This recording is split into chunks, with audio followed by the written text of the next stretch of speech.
લોકમત ન્યૂઝમાં આપનું સ્વાગત છે। કોંગ્રેસના અધ્યક્ષ મલ્લિકાર્જુન ખડગેના નિવેદનને લઈને રાજ્યભરમાં રાજકીય તણાવ વધ્યો છે અને ગુજરાતમાં વિરોધ પ્રદર્શનનો માહોલ સર્જાયો છે।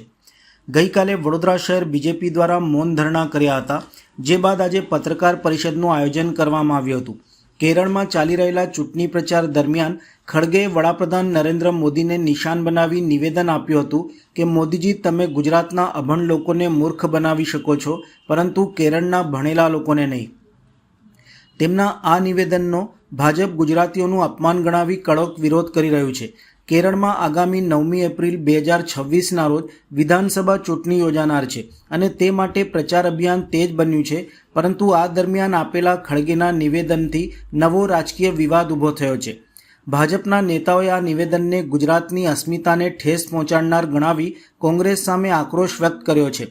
ગઈકાલના મૌન ધરણા બાદ આજે વડોદરા બીજેપી દ્વારા શહેર બીજેપી અધ્યક્ષ ડૉક્ટર જયપ્રકાશ સોની, સિનિયર ધારાસભ્ય યોગેશભાઈ પટેલ, ધારાસભ્ય કેયુર રોકડિયા, ચેતન્ય દેસાઈની ઉપસ્થિતિ વચ્ચે પત્રકાર પરિષદ યોજી હતી તથા કોંગ્રેસના અધ્યક્ષ મલ્લિકાર્જુન ખડગેના નિવેદનને વખોડી કાઢ્યું હતું।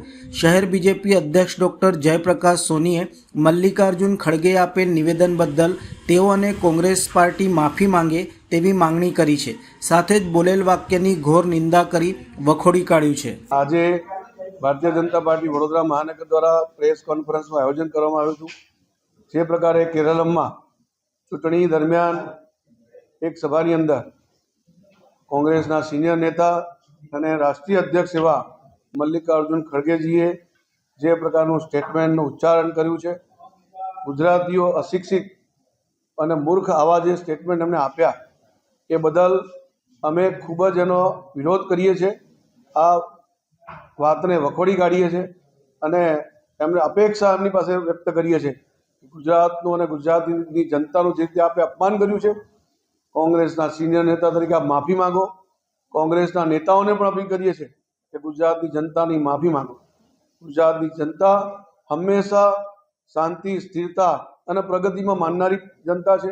ગુજરાતની અંદરથી મહાત્મા ગાંધી, સરદાર વલ્લભભાઈ પટેલ, મોરારજી દેસાઈ, ઝવેરચંદ મેઘાણી એવા અનેક મહાપુરુષો ગુજરાતને યોગદાન ગુજરાતમાં આપ્યું છે।